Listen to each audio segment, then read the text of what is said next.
Hush.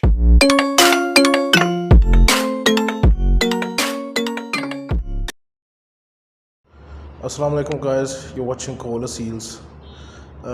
काफ़ी time हो चुका है जी, वीडियो मैंने अपलोड नहीं की। रमज़ान में ख़ास तौर पर बिज़ी रहा हूँ। दूसरी बात ये है, आपको पता ही बातों का महीना है और उसके अलावा आगे ईद आ जाती है, ठीक है। And then on top of that मैं फैमिली वाला बंदा हूँ, ठीक है। और प्लस आपको ओन बिज़नेस गोइंग ऑन, तो मसरूफियात ढेर सारी होती हैं। और प्लस यूट्यूब जो सा है, ये एक मशगला है जो फ़ारग वक्त में किया जाता है। तो फ़ारग वक्त मुझे निकला ही नहीं, जिसकी वजह से मैं माज़रत करता हूँ भाइयों से। टाइम नहीं निकल सका मेरा, ठीक है। तकरीबन 1 मंथ हो गया वीडियो अपलोड नहीं की। दूसरी बात ये है कि एक और भी बात है जो यूट्यूब है, ये जो हमारे असील का शौक़ करने वाले भाई हैं, इनके पीछे पड़ी हुई है। और काफ़ी ज़्यादा चैनल्स जो उनसे हैं वो ड्रॉप आउट हुए हैं, डिलीट हुए हैं यूट्यूब की जानब से। जिसमें देखें, सब यूट्यूबर्स बड़ी मेहनत करते हैं, ख़ास तौर पे असील हॉबी में मैं सबको सपोर्ट करता हूँ और अप्रिशिएट भी करता हूँ।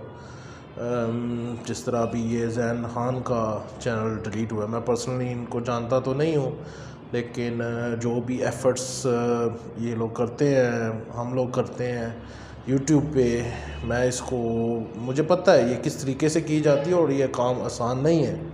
और ये जो एफ़र्ट्स की जाती हैं, ये सब आप लोगों की ही वजह से की जाती है। और इन रिटर्न हम लोग मांगते क्या हैं जी? Appreciation, that's it, nothing else.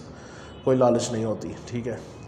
अब फैसल भट्ट साहब हैं, ठीक है, उनका चैनल डिलीट हुआ है, विच बड़ा मतलब बुरा लगता है, क्योंकि बंदा इंसान इतनी मेहनत करता है और मेहनत के बाद एक मुकाम तक पहुंचता है, and all of a sudden ये इनकी जो पॉलिसीज़ हैं जो कि समझ से बाहर है, इनकी वजह से जो ना बंदे को नुकसान होता है।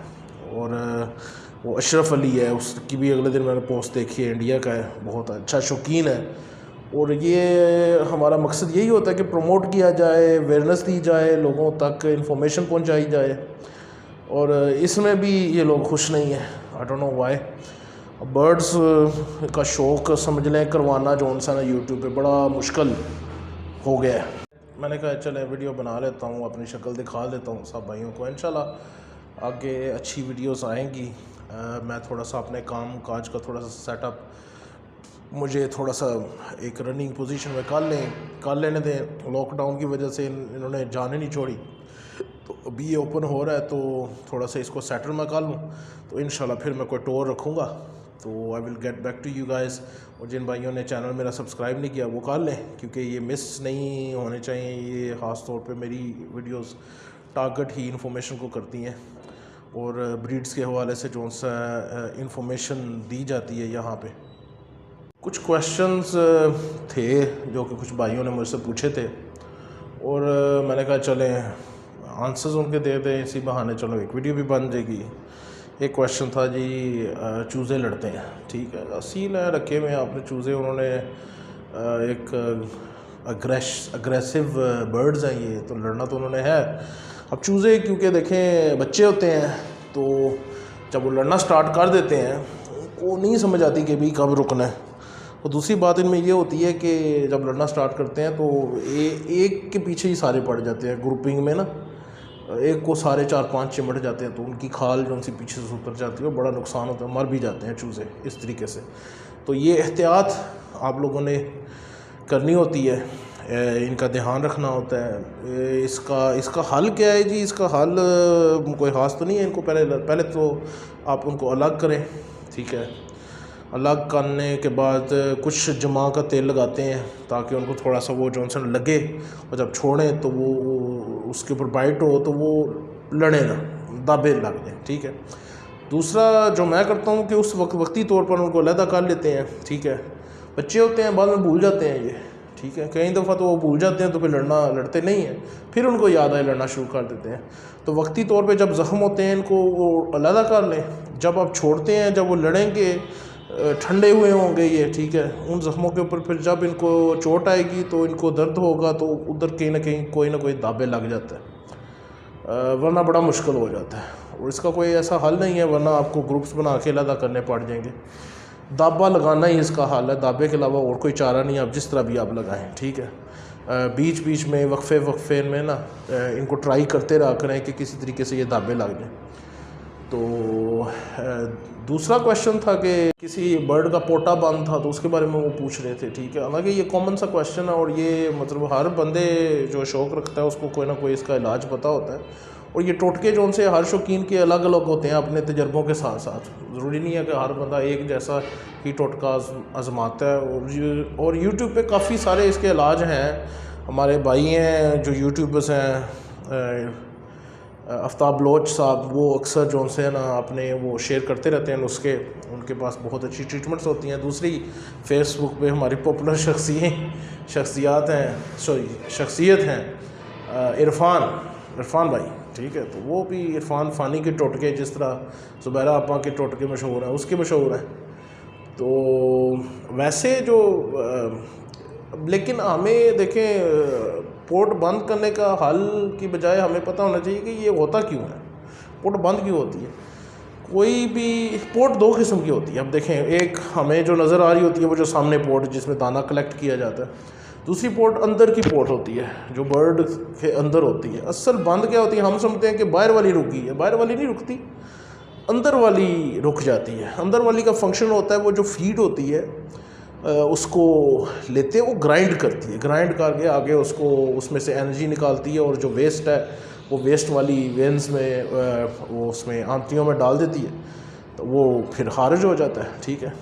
तो ग्राइंडर का काम जो उनसे ना अंदर वाली पोर्ट करती है, तो वो ब्लॉक हो जाती है, बाहर वाली ब्लॉकेज नहीं होती है। और अक्सर वीडियोस देखी हुई हैं, पोटा बंद हो जाए तो चिमटे बने हुए हैं जी, उसको निकालने का तरीका, ये तो खाली हो जाएगी पर अंदर वाली तो फिर भी रुकी हुई है, ठीक है। ये जो सामने वाली पोर्ट है ये तो स्टोरेज के तौर पर काम होती है, ये फूड को स्टोर करती है। फिर अंदर वाली उसको ग्राइंड करती है और अब जब रुकता है पोटा तो ब्लॉक हुई हुई है अंदर वाली पोर्ट। अब ब्लॉक होने की रीजंस होती हैं, बुखार हो जाएगा, सबसे पहले पोटा बंद होगा, ठीक है। अब हल क्या करें, आप पोटे का हल ना करें, आप बुखार का हल करें। बुखार ठीक होगा तो उसकी सेहत, मुर्गा ठीक होगा तो ऑटोमेटिकली उसकी पोट अंदर वाली चलना शुरू हो जाएगी, ठीक है। इसीलिए बीमारी की हालत में इनको ठोस ग़िज़ा कोई भी नहीं दी जाती। हम भी जो उनसे बीमार होते हैं तो ठोस ग़िज़ा हम कौन से यूज़ करते हैं, ठीक है। हम खुद इंसान भी जो उनसे खाने का दिल नहीं करता, खाते हैं तो बिल्कुल हल्की ग़िज़ा खाते हैं। तो ये चीज़ है। कोई भी बीमारी अटैक होना स्टार्ट होती है, सबसे पहले पोर्ट बंद होगी, वीकनेस होगी, पोर्ट बंद होगी, पेन होगा, लड़ेगा बर्ड, उसको सख्त दर्द है, सबसे पहला काम होगा पोर्ट बंद हो जाएगी, ठीक है। तो पोर्ट इन वजूहात की वजह से बंद होती है। तो आप पहले तो फाइंड आउट किया करें कि वजह क्या है पोर्ट बंद होने की, उस चीज़ की ट्रीटमेंट किया करें, तो फिर आपको क्योर मिलेगा और आपके बर्ड की जो उनसे पोर्ट चल पड़ेगी। ये अंदर वाली पोर्ट होती है जो चलानी होती है। अब इसमें काफ़ी इसके ना हल होते हैं, हर भाई के अपने अपने हैं। मैं अक्सर कावा बनाता हूँ, कावा जिससे सौंफ जमाइन, सौंफ इस्तेमाल करता हूँ, उसमें दालचीनी इस्तेमाल करता हूँ, मीठा सोडा इस्तेमाल करता हूँ, इलायची बीच में डाल के उनको काढ़ के अच्छे तरीके से धीमी आंच पे, ठीक है, ज़्यादा देर के लिए, फिर उसको नीम गर्म करके तो उसको हर 3 घंटे के बाद उसकी ना पोट को बार दिया तो अक्सर ज़्यादातर ये काम कर जाता है, उसका पोटा चल जाता है अंदर वाला। अगर सिर्फ पोट बंद हो तो बुखार वगैरह ना हो, लेकिन बुखार के लिए पैरासीटामोल, आइबुप्रोफेन, मोशन है तो साथ फ्लैजल्स साथ दे दें। अगर वीकनेसेस है तो कोई विटामिन्स वाला पाउडर मिक्स करके पानी में दे दें, या आपको सिरप है आपको विटामिन्स वाला, वो सिरिंज के साथ उसको पिला दिया करें साथ साथ, बर्ड्स को वीकनेसेस ना हो। तो अगर मसल वीकनेसेस है तो फिर न्यूरोबियन या B12 का इंजेक्शन साथ साथ यूज़ करें। तो ये इस तरह की ट्रीटमेंट्स, ये छोटे मोटे चीज़ें होती हैं, ठीक है, ये आप करते हैं।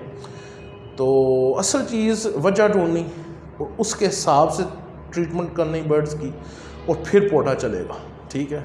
बाहर वाला पोटा कभी जाम नहीं होता, अंदर वाला होता है, ठीक है। अंदर वाले को चलाना है आपने, अंदर वाले मतलब जब आप दवाई पहुंचाते हैं आपको कोशिश होता है कि अंदर वाले पोटे के पास पहुंचे तो वो फंक्शन करना स्टार्ट हो, ठीक है जी।